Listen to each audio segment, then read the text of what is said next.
한 주간 어떻게 지내셨어요? 저희는 그냥 아주 기도하느라고 빡세게 지냈습니다. 그리고 이제 우리 창선 형제는 또 필리핀 선교를 다녀와가지고 더운 나라에서 있어서 그랬는지 얼굴이 좀 탔네요. 아멘이요? 얼굴이 탔어. 우리 준석이는 어떻게 지냈어? 바쁘게 지냈어? 아, 그래요. 반가워요. 오랜만이에요. long time no see예요.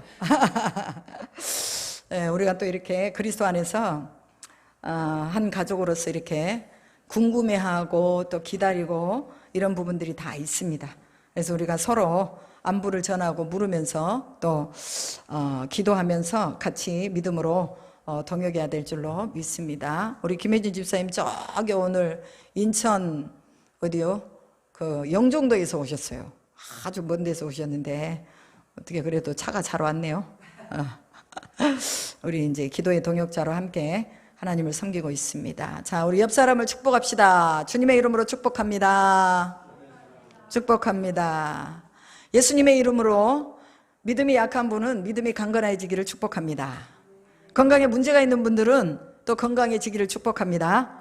아멘으로 크게 받으세요. 가정에 문제가 있는 분들은 가정의 문제가 해결되기를 축복합니다. 자녀의 또 영혼이 잘 되기를 축복합니다. 사업장이 번성하기를 축복합니다. 기도의 모든 제목들이 응답되기를 축복합니다. 초자연적인 재정이 열리기를 축복합니다. 전도의 능력이 입혀지기를 축복합니다. 그리스도의 증인으로 쓰임받기를 축복합니다. 제가 왜 이렇게 하냐면 예수 이름의 권세가 있거든요. 예수 이름의 권세를 가지고 우리는 선포하는 거예요. 내 능력이 아니라 예수 이름의 능력으로 우리는 이것을 선포해주면 이것을 누가 이루세요? 하나님 이루시잖아요. 그러니까 선포하는 것은 우리가 말씀을 가지고 선포하는 거죠. 그러면 이루시는 분은 누구냐? 하나님이시다는 거죠. 그래서 우리는요 늘 선포해야 돼요. 우리 자녀를 예수의 이름으로 축복해주고 우리의 사업처들을 또 우리가 축복하고 또한 우리의 가정의 자녀들을 위해서 축복하고 건강에 문제가 있는 분들을 위해서 축복하면서 회복되기를 기도하고 이것이 성경적인 선포입니다. 그러니까 우리는 늘 성경적인 선포를 해나가야 돼요. 성경적인 선포를 통해서 하나님은 길이 없는 곳에 길을 만드세요. 또 어때요? 사막에 뭘 내셔요? 강을 내셔요. 이게 이사야서에서 하나님이 말씀하신 거예요. 그러니까 우리는 믿음으로 이제 한 발 한 발을 디뎌 나가면서 이제 우리가 선포하는 것입니다. 오늘 사도행전 3장을 본문으로 읽었습니다. 사도행전은 예수님의 부활과 승천 이후에 성령을 받은 사도들과 그리스도인들을 통해서 예수님의 부활이 증거되고 예수 그리스도의 부활과 승천이 가는 곳마다 증거되면서 뭐가 세워졌냐면 교회가 세워졌어요. 그래서 사도행전의 역사는 교회가 세워지고 그 다음에 교회가 성장해 나가고 교회가 교회의 기능을 담당함으로 인해서 계속해서 전도가 확산되는 것을 볼 수가 있어요. 그래서 바울이 1차 전도여행을 떠나고 2차 전도여행을 떠나고 3차 전도여행을 떠나고 이제 4차 로마로 가기까지 이 전도는 계속되는 것을 볼 수가 있습니다. 여러분 교회가요 전도가 죽잖아요. 그러면 다 죽어요. 사단이 가장 강력하게 잡고 있는 게 뭐냐? 전도하지 못하게 하는 것을 잡고 있습니다. 우리는 사도행전을 통해서 어떻게 해서 전도할 수 있느냐, 어떻게 해서 부활의 증인이 될 수 있느냐 이것을 봐야 돼요. 사도행전은 성령행전이거든요. 그러면 성령을 받지 않으면 전도할 수 있다 없다? 없다는 거예요. 성령을 받지 않으면 예수의 부활의 증인이 될 수 있다 없다? 없다는 거예요. 성령을 받지 않으면 하나님의 말씀을 이룰 수 있다 없다? 없다는 거예요. 그래서 예수님이 제자들에게 말씀하십니다. 너희들은 예루살렘을 떠나지 말고 내가 너희에게 약속한 즉 하나님께서 보내실 아버지께서 보내실 그 약속하신 것을 기다려라 라고 말씀하시는 것입니다. 이 성령의 하나님이 우리에게 약속하신 약속이에요. 여러분 사도행전의 기록의 목적이 무엇입니까? 성령 받은 사도들이 성령 받은 처음에 120명의 문도들이 그들을 통해서 예루살렘에서부터 시작해서 이 복음이 소아시아, 마게도냐, 빌립보, 갈라디아, 고린도, 에베소 그 다음에 더 나아가서는 로마 그 다음에 저쪽 스페인, 유럽 전역을 걸쳐서 이 복음이 증거되는 것을 볼 수 있습니다. 이 복음의 내용이 무엇이냐? 예수 그리스도 하나님의 아들이 이 땅에 오셨다. 그분이 우리 죄를 위해서 십자가에서 죽으셨다. 그러나 죽음으로 끝나지 않고 그분이 부활하셨다. 그리고 그분은 하나님 우편으로 하늘로 승천하셨다. 이 예수를 믿는 자에게는 생명이 있다. 이것이 바로 사도들이 전했던 복음입니다. 오늘 우리에게도 이 복음을 주셨어요. 그래서 사도행전의 기록 목적이 성령 받은 사람들의 행전이라면 오늘날 우리의 인생에서도 성령 받은 사람들의 행전이 계속해서 지속되는 것입니다. 그래서 온누리 교회에서 하영조 목사님이 내세웠던 게 뭐냐면 액트 29을 외쳤어요. 그래서 사도행전이 28장까지 있는데 29장은 누가 쓰자? 우리가 쓰자, 그 말이에요. 사도들의 시대에서 끝나지 말고 이제 사도행전 29장을 우리가 쓰자. 그러면 어떻게 써야 되느냐? 이 온누리 교회에서는 많이 선교를 나갔던 데가 일본이에요. 일본을 타깃으로 해가지고 계속해서 선교를 나가고 일본의 그런 성령의 능력과 성령의 또 함께 하심과 그 다음에 복음의 능력이 입혀지도록 계속해서 그들이 재정을 투자하고 사람을 보내고 선교사를 보내고 이런 일들을 했던 것을 볼 수가 있습니다. 오늘 우리도 마찬가지입니다. 성령의 능력을 입으면은 우리 가운데서 부활의 증인의 삶을 살아갈 수가 있는 것입니다. 그리고 성령에 덧입은 사람들을 통해서 하나님의 교회가 세워지는 거예요. 오늘 우리의 최종적인 목적이 뭐냐? 우리가 이 복음을 읽고 이 복음 안에 사는 이유가 뭐냐? 그것은 하나님의 나라를 이루기 위해서 그렇습니다. 하나님의 나라를 이룰 때에 뭐가 이루어져요? 교회가 세워지는 거예요. 여러분, 교회는요 지금 우리처럼 이렇게 건물로 보이는 교회가 있잖아요. 그런데 또 교회는 보이지 않는 우리 몸이 성전이 교회입니다. 그래서 이 교회가 연합되는 것을 하나님이 기뻐하세요. 삼겹줄로 같이 나가는 걸 기뻐하신다고 말이에요. 교회 안에는 뭐가 있느냐? 예배가 있어요. 교회 안에는 기도가 있어요. 친교가 있어요. 찬양이 있어요. 이게 다 하나로 다 묶어진 거예요. 교회 하면 예배만 드리는 곳, 이게 아니라고 소리예요. 예배와 찬양과 전도와 또 교제와 코이노니아 이런 모든 것들을 통해서 하나의 교회로 딱 이렇게 엮어져서 나가는 거예요. 그러면서 우리가 뭐 하느냐? 서로 중보하고 기도하는 거예요. 저희 교회에서 하루에 3번씩 우리 교회 청년들을 위해서 기도하고 있습니다. 저는 잊어버릴까봐 또 알람을 맞춰놓고 그 시간에 기도하고 있어요. 여러분, 왜 이 기도가 중요한가? 이것은 바로 살아내고 또 살려고 하는 의도와 의지를 가지고 성령께 의지하는 마음이 생긴다는 거예요. 우리 힘으로 우리가 기도할 수 없어요. 우리 힘으로 우리가 하나님을 예배할 수 없습니다. 누가 도와줘야 돼요? 성령이 도와줘야 돼요. 성령이 우리와 함께 계셔야 우리가 그분이 있는 영 안으로 들어갈 수가 있는 거예요. 그런데 교회를 다녀도 성령이 우리 안에 함께 안 계시면 우리는 결코 하나님의 의와 뜻을 이룰 수가 없다는 것입니다. 교회는 다닐 수 있지만 능력 있는 삶을 살 수는 없다는 것입니다. 그래서 복음을 전하는 사도들과 그리스도인들에게 성령의 능력이 입혀짐으로 인해서 요엘 선지자가 말했던 이 말씀이 이루어졌다고 이 사도들이 말하고 있습니다. 그러면 요엘서 2장에서 요엘 선지자가 무엇을 말했습니까? 말세에 모든 육체에게 무엇을 부어주겠다고 그랬어요? 하나님의 영, 성령을 부어주겠다고 말씀하셨습니다. 그럼 말세를 만난 우리가 성령을 받지 않으면 어떻게 될까요? 우리는 그냥 나락으로 떨어지는 거예요. 예수님을 믿는다고 하지만 능력 없는 삶을 사는 거예요. 기도를 한다고 하지만 응답 없는 삶을 사는 거예요. 여러분, 응답 없는 신앙생활이 얼마나 피곤한 줄 아세요? 교회는 다니는데 응답이 없어. 교회는 다니는데 내 삶은 여전히 밑바닥이야. 교회는 다니는데 여전히 나는 육체의 염려 때문에 어떻게 할 줄을 몰라요. 여러분, 성령이 우리 안에 오시면 장애되는 것들을 성령이 다 치워주세요. 그래서 어떤 사람은 자녀의 문제가 있고, 어떤 사람은 물질의 문제가 있고, 어떤 사람은 가정의 문제가 있고, 이런 문제들을 하나님이 다 성령으로 인해서 다 편만하게 우리가 염려 없고 근심 없이 살아가도록 그렇게 하나님께서 맡아주신다는 거예요. 문제가 여전히 있지만 그러나 그 문제 속에 빠지지 않는 것은 성령께서 우리에게 힘을 주시기 때문에 그렇다, 그 말이에요. 그래서 베드로가 말씀하죠. 베드로가 뭐라고 말합니까? 오늘 누구든지 주의 이름을 부르는 자는 구원을 얻게 된다라고 말하고 있습니다. 여러분, 우리가 주님의 이름을 부를 때에 우리 안에 구원이 이루어진다는 것을 믿으시기 바랍니다. 마지막 시대에 우리가 구해야 될 것이 뭐냐? 바로 성령의 충만함입니다.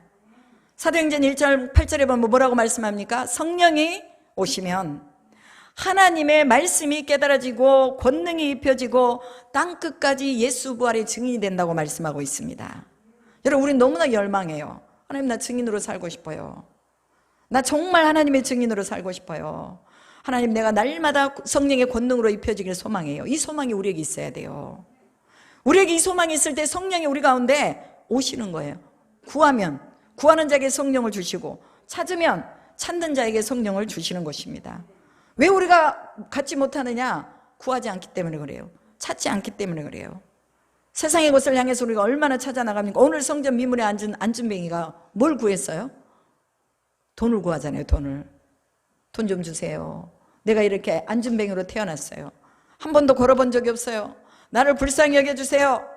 당신들의 율법에 가난한 자에게, 병든 자에게, 고아와 과부에게 친절을 베푸는 것이 당신들이 복을 받는 거 아닙니까? 그러면서 성전 미문에 앉아가지고 구걸을 하고 있는 거예요. 그때 베드로가 뭐라고 말합니까? 곁에 가가지고 은과 금은 내게 없지만 내게 있는 곳으로 내게 주노니, 뭐라고 말해요? 나사렛 예수 그리스도의 이름으로 일어나 걸으라, 이렇게 선포를 한 거예요. 베드로가 능력이 있어서 안준뱅이가 일어났을까요? 아니에요. 예수 그리스도의 이름을 믿는 베드로의 믿음이 거기에 함께 들어간 거예요. 그리고 예수 그리스도의 그 이름의 능력이 말로 선포함과 동시에 안준뱅이를 이렇게 세워버린 것입니다. 여러분, 오늘날 이런 일들이 있을까요? 없을까요? 있어요. 어제 제가 어떤 분하고 통화를 했어요. 그분은 이제 제가 같이 올해 이제 몇 월 달인가요? 3월 달인가? 금식을 가가지고 같이 기도를 한 사람이에요. 근데 이분하고 어제 통화를 하는데 자기가 교통사고가 나가지고 이 목에 뼈가 이 2개가 다 나가버렸대요. 근데 병원에 가서 다시 맞췄는데 맞히고 나서도 계속 목이 뻐근하고 아프고 좀 몸이 피곤하면 목이 다시 아프고 그랬대요. 그랬는데 어떤 권사님이 거기 순천에 있는 교회를 다니시는 분인데, 그 권사님이 은행을 다니시는데 이분이 이제 기도를 엄청 많이 하신대요. 그래가지고 이제 소문이 나가지고, 내가 저분을 한번 만나보고 싶다, 이런 마음을 가지고 그분을 만났대요. 만나가지고 이제 둘이 앉아서 기도를 하는데 그분이 이렇게 목을 기도하면서 이렇게 만져주시더래요. 만져주는데 진짜 신기하게도 그렇게 아프고 뻐근했던 목이 안 아프게 됐다는 거예요. 그러면서 이분이 하시는 말씀이, 선교사님 정말 신기해요. 어떻게 이런 일이 있을 수 있어요? 내가 물리치료를 계속 다녔고 또 병원을 다니면서 치료하려고 몇 년 동안 고생했는데 그분이 이렇게 손을 만져주면서 한 번 기도를 해줬더니 제 목이 나았어요, 그러는 거예요. 그래서 제가 그랬어요. 그게 성령의 역사다. 그 권사님에게 임하신 그 성령이, 그분의 성령이 당신의 목을 만짐으로 인해서 이제 당신의 목이 낫게 되었다. 그러면서 제가 그랬어요. 성령을 구하세요. 당신이 기도해도 그런 능력이 임할 수 있다. 그러니 초창기에는, 처음 믿을 때는 다른 사람의 어떤 믿음을 내가 의존할 수 있지만, 그러나 어느 정도 성장하고 나서는 다른 사람이 아닌 내 믿음으로 자가적인 치유가 가능하다. 왜? 성령이 내게 임하시면 가능하다고 말했어요. 그랬더니 더 기도해야 되겠네요. 더 열심히 기도해야 되겠네요. 이분은요, 예수님을 믿자마자 아주 열심히 새벽 예배도 나오시고 예배를 다 참석하신 분이에요. 그리고 이제 제가 금식한다고 그러니까 그게 부러웠대요. 그러면서 선교사님 또 언제 금식하세요 그러더라고. 그래서 시간만 잡으시면 내가 같이 가드릴게요 해가지고 오살리에 같이 금식하러 갔었어요. 그리고 금식 끝나고도 계속해서 사모하는 마음을 계속 하나님 앞에 드린 거예요. 새벽에 나가서 하나님 앞에 기도하고 그러면서 아주 믿음이 예쁘게 성장을 했더라고요. 여러분, 이렇게 성령을 체험하다 보면 자기도 모르게 믿음이 자라요. 그 사람이 하는 말이요, 지금 그 사람의 영적인 상태예요. 내가 생각하고 있는 것이 지금 나의 영적인 상태예요. 내가 뭘 생각하고 있는가? 여보세요. 여기 성전 미문에 앉아있는 안준뱅이는 돈을 구걸하면서 돈을 생각하잖아요. 그런데 베드로와 요한은 무엇을 생각하고 성전을 향해 들어가는 거예요?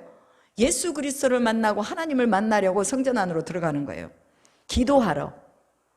즉 베드로와 요한은 기도 시간을 따로 떼어놓고 하나님 앞에 기도하러 성전으로 들어갔다고 말하고 있습니다.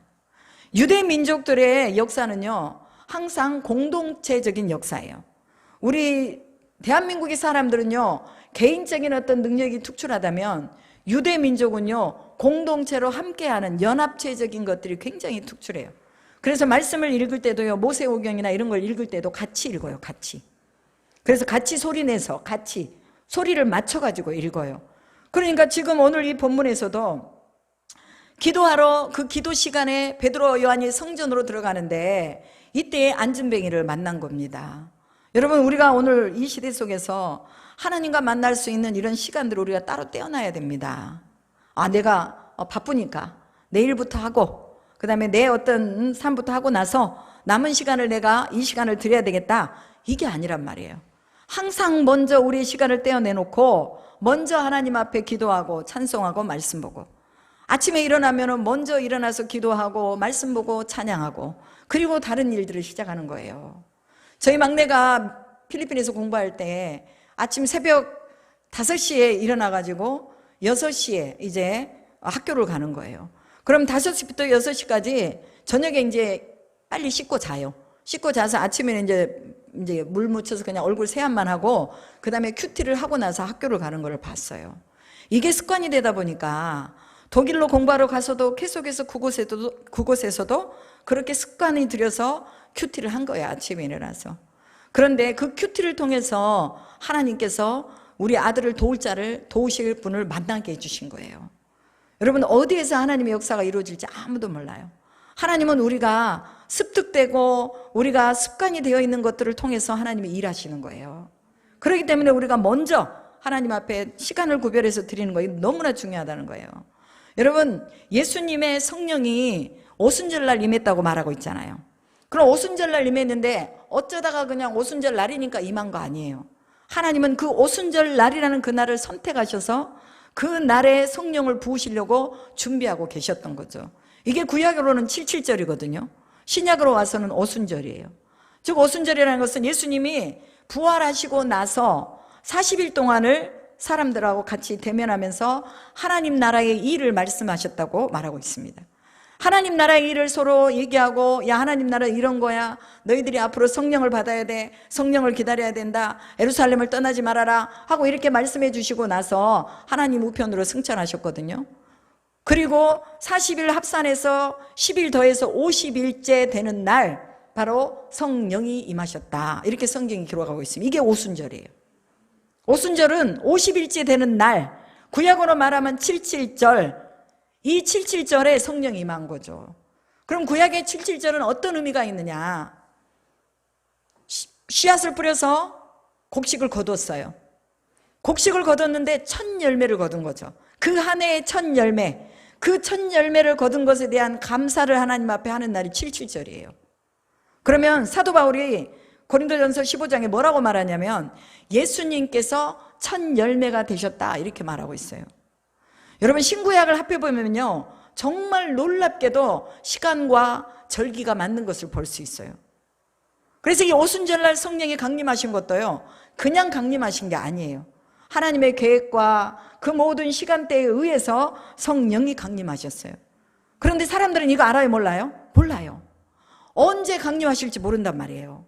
그렇기 때문에 예수님이 뭐라고 말씀하시냐면, 내가 며칠 날 몇 시에 내가 너희에게 성령을 부어줄 거야, 그러니 너희들은 기다려라, 이렇게 말하지 않고 예루살렘을 떠나지 말아라, 기도의 자리에 머물러 있어라, 성령이 그곳으로 오신다 하고 말씀해 주신 거예요. 그러니까 이제 이 사람들이 120명이 다 모여가지고 성령을 기다리는 거예요. 여러분, 예수님의 부활과 승천을요 500여 명이 봤다고 그랬어요. 500여 명이 일시에 본 거예요. 일시에. 고린도전서 15장에서는요 일시에 보았다고 말하고 있습니다. 이 500명이 봤는데 120명만 마가의 다락방에 들어가서 성령을 기다린 거예요. 그러면 몇 명이야? 380명은 어디 갔어요? 380명은 없는 거야. 예수님의 부활과 승천을 보고 예루살렘을 떠나지 말아라 하고 약속하신 것을 기다리라 하고 말했는데 이제 380명은 어디로 사라져버렸어. 어디로 간 거야?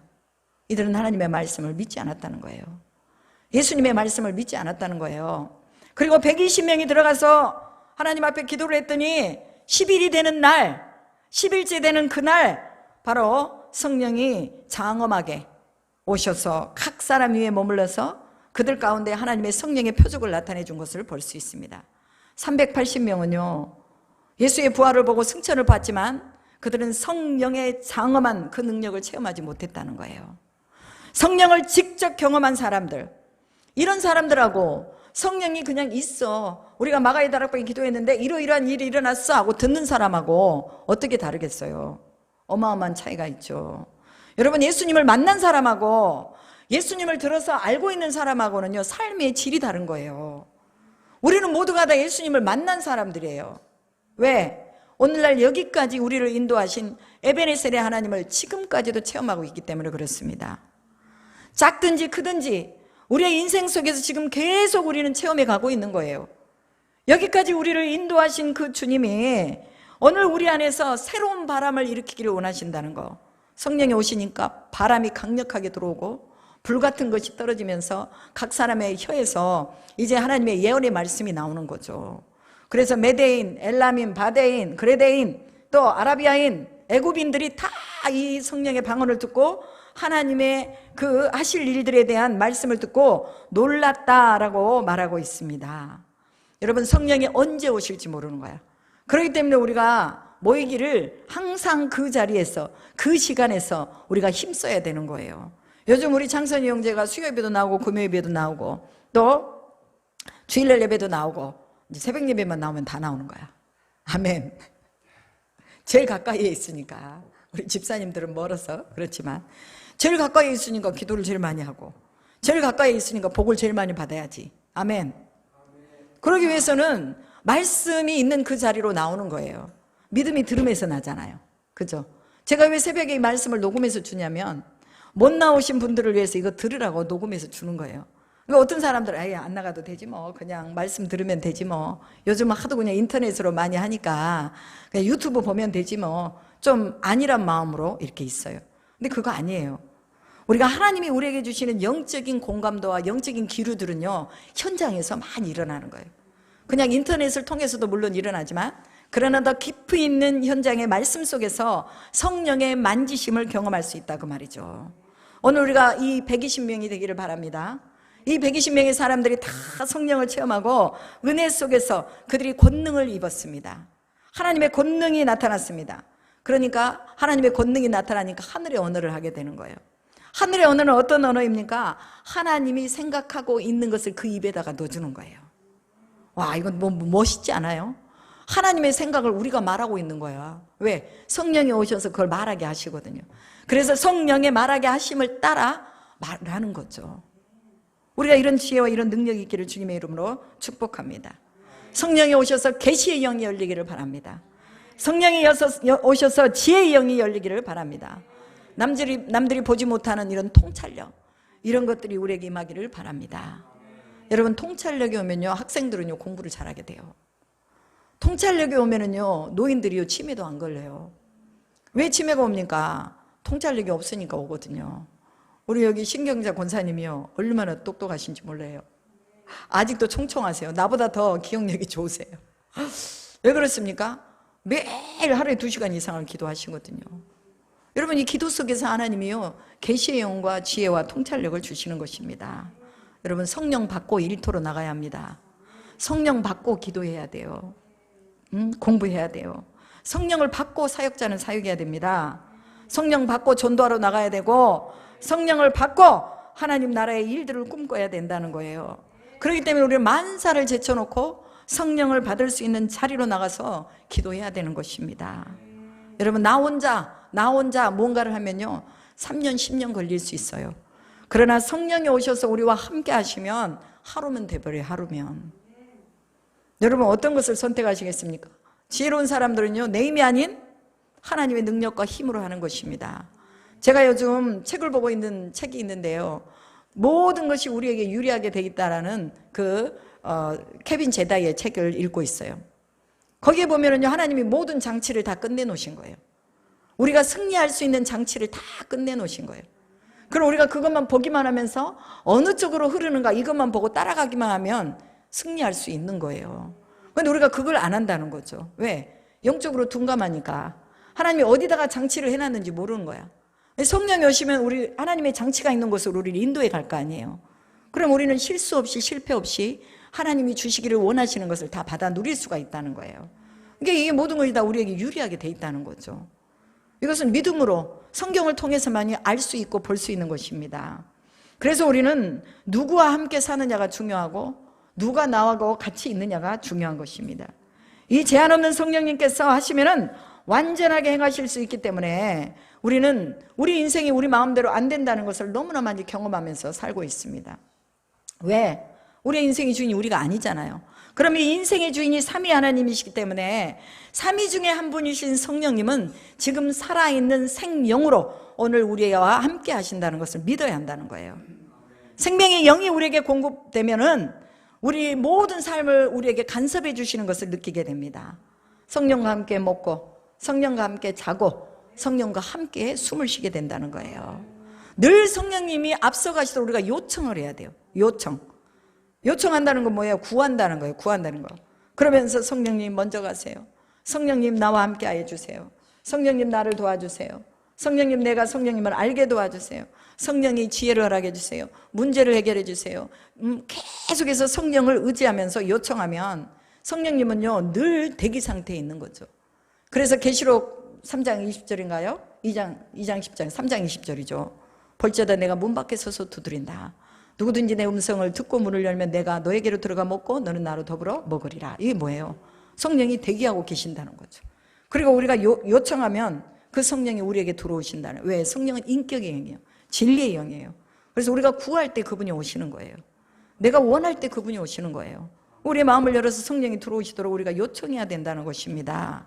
그래서 우리의 인생의 주인이 성령께서 되어서 함께 발맞춰 나가면 이제 우리는 우리가 힘쓰고 애쓰는 게 아니라 성령이 우리를 인도하고 어디에 그 장치가 있는가를 다 아시기 때문에 그냥 그곳으로 우리가 따라가기만 하면 된다는 거죠.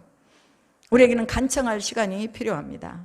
사도들과 120명의 그리스도인들이 성령을 간절히 소원했더니 소원한 각 사람에게 성령이 임하신 것을 볼 수 있습니다. 성령을 소원하면 성령을 주십니다.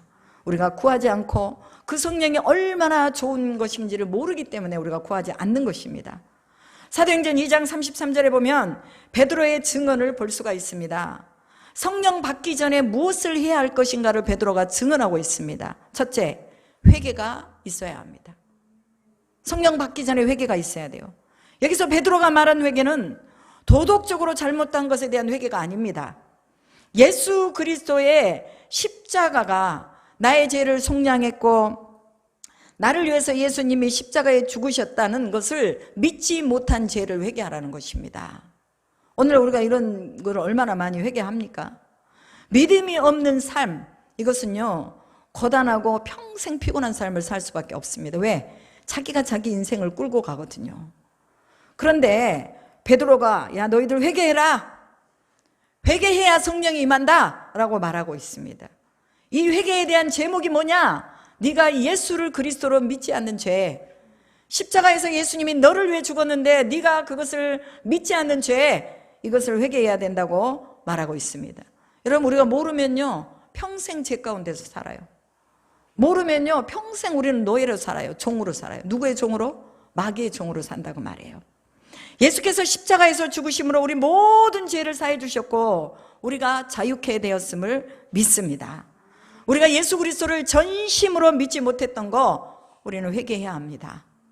전심으로 하나님 앞에 나가지 못했던 거 통회하고 자복하면서 우리는 회개해야 합니다. 이럴 때 뭐가 오시는 거예요? 성령이 오시는 것입니다. 성령을 받으려면 회개한 후에 두 번째로 뭐 해야 되느냐? 예수 그리스도의 이름으로 세례를 받아야 한다고 말합니다. 이 세례는 뭐냐? 물속에 그냥 들어갔다가 나오는 것이 아니라 인생의 주인을 바꾸는 작업을 하라는 것입니다. 나는 없어지고 예수님으로 말미암아 살겠습니다 하는 그 고백을 함께 드리면서 물속에 내 옛사람은 죽고 새 사람이 올라오기를 원하는 마음으로 세례를 받으라는 것입니다. 즉 우리 인생의 주인을 바꾸면 초자연적인 삶을 살아가게 됩니다.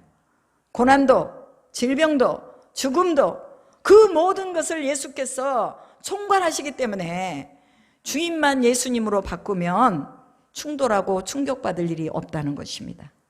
우리가 인생의 주인이니까 자꾸 충격을 받아요, 사람들에게. 또 자꾸 시험에 빠지고 자꾸 고통스러운 신음소리를 내고. 왜 그렇습니까? 내가 주인인 거예요, 내가. 그러면 주인 자리를 우리는 세례를 통해서 주님이 주인이십니다, 이거를 인정하고 고백해 드리면서 이제는 내가 사는 것이 아니요 내 안에 그리스도께서 사시도록 나를 양도하겠습니다, 이런 의미로 세례를 받으라는 거죠. 즉 세례를 받아서 주인을 바꿔라 이 말이에요. 네가 주인 안 바꾸면 아무리 회개했어도 다시 또 네가 죄 가운데로 들어갈 수밖에 없다. 그러니 주인 바꾸고 이제는 제대로 살아라 그 말입니다. 그럴 때에 뭐가 온다는 거예요? 성령이 임하신다고 말씀하고 있습니다. 이게 사도행전 2장 33절의 말씀입니다. 죄를 자백하고 회개하고 세례를 받고 성령이 임하시면 요한복음 14장 12절에 말씀하신 대로 나를 믿는 자는 내가 하는 일을 그도 할 것이요 또한 그보다 큰 일도 하리니 내가 아버지께로 가미니라 라고 말씀하셨습니다. 예수께서 아버지께로 가셔서 뭘 보내시겠다는 거였어요? 성령을 보내시겠다고 말씀하셨잖아요. 성령이 오셔서 함께 하시는 자는 예수께서 하는 일을 그도 한대요. 예수님이 하신 일이 어마어마했잖아요. 엄청났잖아요. 초자연적인 그런 일들이 얼마나 많았습니까? 그런데 그 예수님이 하신 일을 성령을 받은 사람들이 한대요. 여러분 이거 성령 받아야 돼요, 안 받아야 돼요? 받아야 되겠잖아요. 예수님이 하신 일을 한다니까요. 귀신을 쫓아내는 일도 하고요, 병든 자를 고치는 일도 하고요, 가난한 자를 부하게 하는 일도 하고요, 입술에서 선포된 그 말씀을 성령께서 이루어버리시는 그런 일들, 어마어마한 일들을 보게 된다는 거예요. 초자연적인 일들을 보게 된다는 거죠. 우리 안에서 이런 일들이 이루어지기를 주님의 이름으로 축복합니다. 그래서 베드로와 요한이 성전 미문으로 들어갈 때에 안진뱅이에게 예수 그리스도의 이름으로 걸으라 이렇게 말씀을 선포하니 안진뱅이가 벌떡 일어나가지고 걸어가고 뛰어가고 어디로 뛰어갔어요? 성전으로 뛰어갔다고 말하고 있습니다. 그러면서 베드로와 요한이 내게 있는 것으로 내게 준다 그랬어요. 여러분 안에 뭐가 있어요? 믿음이 있어야 돼요. 성령의 충만함이 있어야 돼요. 베드로와 요한이 마가의 다락방에서 뭘 받았어요? 성령을 받았잖아요. 그죠? 성령을 받아가지고 이제 성령과 함께 걸어가고 있잖아요. 그럼 베드로와 요한 안에는 뭐가 있는 거예요? 성령이 있는 거잖아요. 성령이 있는 사람이 안진뱅이한테 예수 그리스도 이름을 내게 준다, 일어나 걸으라고 말했을 때 걸었어요, 안 걸었어요? 걸었잖아요. 이런 일들이 우리 가운데서 일어난단 말이에요. 그래서 저희는 계속해서 기도하는 것입니다. 하나님, 말씀하는 것을 이루십시오. 성령이 내 안에서 말씀하시는 것을 그대로 이루시는 것을 믿습니다 하고 우리는 선포하는 것입니다. 그래서 안진뱅이가 일어났습니다. 여러분 안에 뭐가 있습니까? 성령이 있으면 이 성령이 나타나게 돼 있습니다. 생명이 있으면 이 생명이 나타나게 돼 있습니다. 그래서 여러분 이 있는 것을 선포하시기 바랍니다. 우리 안에만 가지고 있으면 안 돼요. 예수 이름을 밖으로 뭐 하라고요? 선포하라는 거예요. 제가 처음에 예배 시작하기 전에 여러분들에게 축복했잖아요. 축복했어요, 안 했어요? 축복했잖아요. 그럼 그 축복이 그대로 이루어지기를 소망하면서 하나님 앞에 그대로 선포하는 것입니다. 그러면 그대로 되는 거예요. 안 되면은 뭐 그 사람 믿음이 없으니까 못 받아서 안 되는 거지. 내 믿음이 없어서 안 되는 게 아니라고 말이에요. 우리는 늘 선포해 줘야 돼요. 우리 자신에게도 선포해야 돼요. 내 영혼아 깰지어다. 내 영혼아 하나님을 찬양할지어다. 내 영혼아 음부의 권세에 짓누르는 것들이 떠나갈지어다 하고 선포하면 그 선포를 하나님이 이루신다는 것입니다. 마가복음 4장 39절에 바다에서 풍랑이 일어날 때에 제자들이 두려워했잖아요. 그래가지고 우리가 죽게 됐습니다 하고 말할 때 예수님이 뭐라고 말씀하셨어요? 바다야 잠잠하라, 고요하라 이렇게 말씀하시니까 바람이 예수님의 소리를 듣고 풍랑이 잔잔해졌다고 말씀하고 있잖아요. 우리의 인생에서도 예수님이 말씀해 주시면요 풍랑이 잔잔해지는 것입니다. 아무리 거센 문제가 우리 앞에 놓여있다 할지라도 하나님이 개입하시고 성령이 개입하시면 모든 것들을 주님이 다 맡아서 주관해 주신다는 것입니다.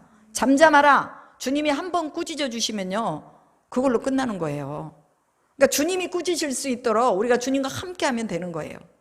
그분과 함께 있을 때에 하나님이 우리의 문제 속에 우리 문제를 꾸짖어 주시는 거예요. 너 문제야, 떠나가라. 너 내 백성을 괴롭히고 내 사랑하는 자를 괴롭히는 문제야, 떠나가라. 잠잠해라. 고요해라. 여러분, 이걸요 우리가 외쳐야 돼요. 예수님이 우리 마음에 말씀으로 주셨기 때문에 우리는 우리 입으로 외치는 거예요. 고백하는 거예요. 내 삶의 문제들아, 잠잠해질지어다. 나를 괴롭히는 내 몸의 육신의 질병아, 고요해질지어다. 왜 아파요? 얘가 자꾸 속에서 괴롭히거든. 그러니까 아픈 거야. 그럼 내가 내 속에 있는 내 이 육신의 질병한테 명령하는 거예요. 고요해라, 잠잠해라, 떠나가라.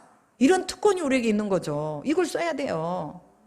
이게 우리에게 주신 특권입니다. 여러분, 또 있습니다. 성령을 맛보아 아는 사람들. 이런 사람들은요, 계속해서 성령을 경험할 수 있게 됩니다. 한 번 경험하고 끝나는 것이 아니라 계속해서 경험되어지는 거예요. 오늘 본문에 3장 1절에 제9시 기도 시간에 베드로와 요한이 성전에 올라갈세라고 기록해 놓고 있습니다. 우리는 기도 시간을 정해놓고 기도해야 된다는 거, 그리고 인생의 초점에 가장 우선순위를 기도에 맞춰야 된다는 거, 예배에 맞춰야 된다는 거, 하나님의 뜻이 무엇인지 하나님 앞에 나아가서 그 시간에서 하나님 앞에 물어야 된다는 거. 그럴 때, 기도할 때 성령의 체험을 받게 되는 것입니다.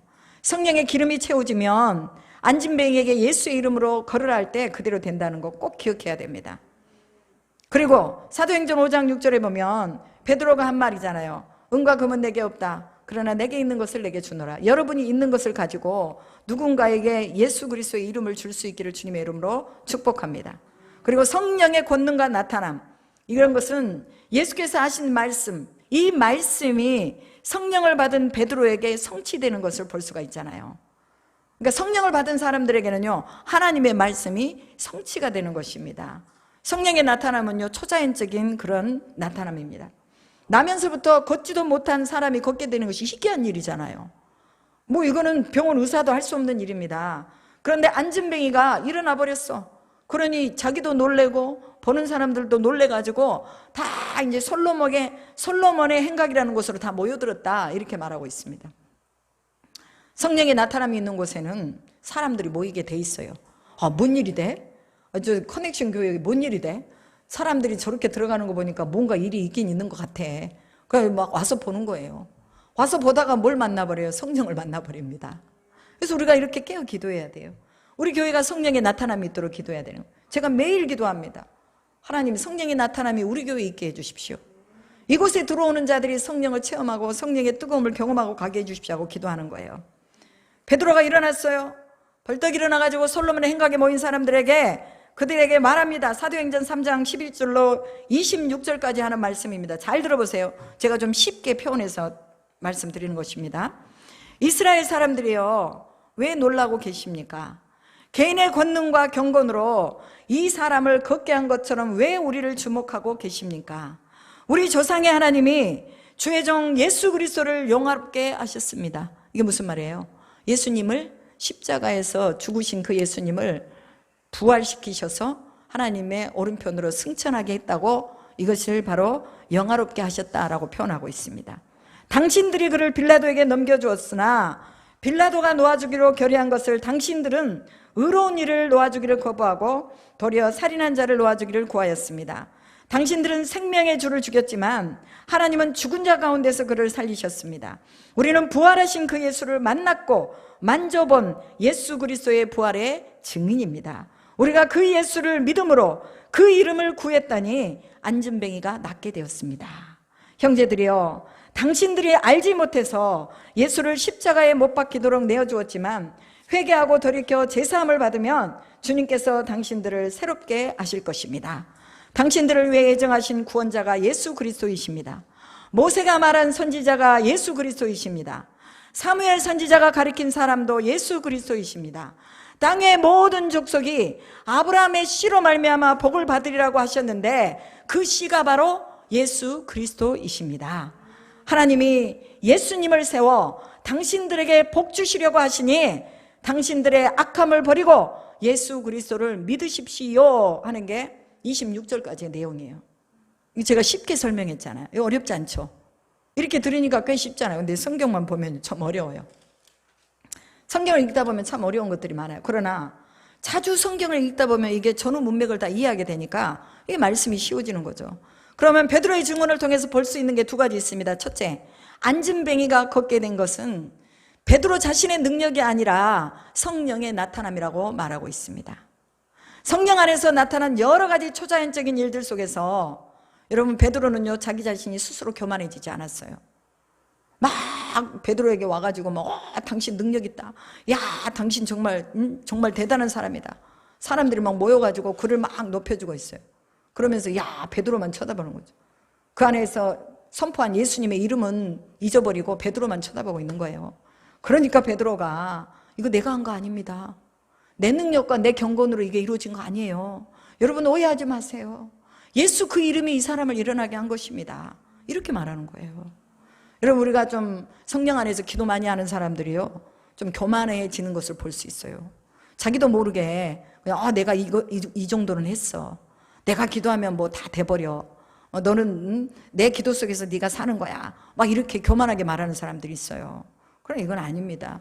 베드로는요 성령 받고 나서 자기 자신을 철저하게 예수님에게 복종시킨 것을 볼 수가 있습니다.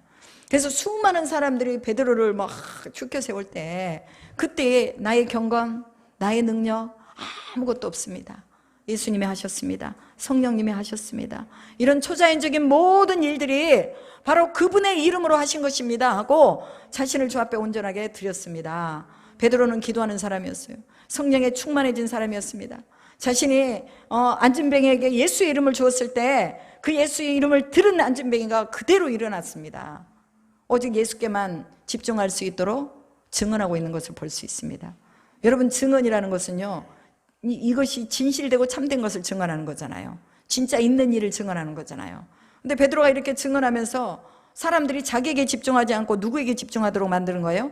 예수 그 이름에 집중하도록 만들어 나가는 것을 볼 수 있습니다. 여러분, 우리 교회 안에서요 목회자도 자기 제자 만들면 안 돼요. 집사님과 권사님들도요 자기 사람 만들면 안 돼요. 누구 사람 만들어야 되고? 하나님 사람, 예수님 사람.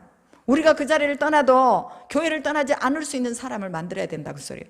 여러분들, 지금은 제가 여러분하고 이렇게 대면하고 있지만 하나님이 언제 또 저를 어디로 보내실지 몰라요. 왜? 저는 선교적인 사명이 있으니까. 그러면 제가 떠나가도 여러분들은 스스로 설 수 있어야 돼요. 여러분들이 스스로 기도하고 스스로 응답받고 성령의 체험 안에 있어야 여러분들이 우뚝 설 수 있는 거죠. 누구 목사님에 의해서 흔들거리고, 누구 목사님에 의해서 믿음이 굳게 서고, 어떤 목사님에 의해서 믿음이 훅 나락으로 쳐지고, 이게 아니란 말이에요. 베드로는요 늘 성령께서 운행하시는 이 삶 안으로 자기 자신을 드렸습니다. 우리도 마찬가지입니다. 모든 삶에 있어 나타나는 모든 것은 하나님께 영광을 돌리는 것입니다. 우리가 영광을 취하면 안 돼요. 그래서 성령의 충만함 속으로 들어갔던 베드로가 나사렛 예수 그리스도 그 이름이 바로 안진뱅이를 일으켜 세웠습니다 라고 말하고 있습니다. 능력이 나타날 때에, 우리가 기도에서 능력이 나타날 때 삼가 조심해야 할 것들을 베드로가 여기에서 말해주고 있는 거예요. 두 번째, 회개하고 돌이키면 죄사함을 얻게 된다고 말합니다. 이게 사도행전 2장 33절의 말씀하고 오늘 본문의 내용하고 일치하는 말씀입니다. 사람이 잘못할 수도 있어요. 몰라서 그렇게 할 수도 있습니다. 그러나 용서받을 수 있다는 것을 베드로는 전제해주고 있다는 거예요. 그래서 용서받을 길이 없는 사람은요 희망이 없는 사람이에요. 범죄에서 내가 진짜 이제는 죽었구나 했을 때도 예수님이 손을 내밀어서 야 네가 죄를 범했냐? 내가 용서해 주마, 내가 사면해 주마, 너는 내 이름을 믿어라. 그럼 예수 이름만 믿으면 사면이 되는 거죠. 여러분, 우리가 에스겔서를 요즘 보고 있는데요, 에스겔서에서도 33장에서 말씀하신 것도 악인이 악함으로 인해서 멸망받는 것도 하나님이 원치 않는데요. 그러니까 네 죄가 주홍같이 붉을지라도 눈과 같이 있게 해주시고, 또 꺼져가는 등불도 끄지 아니하시는 분이 바로 하나님의 속성입니다.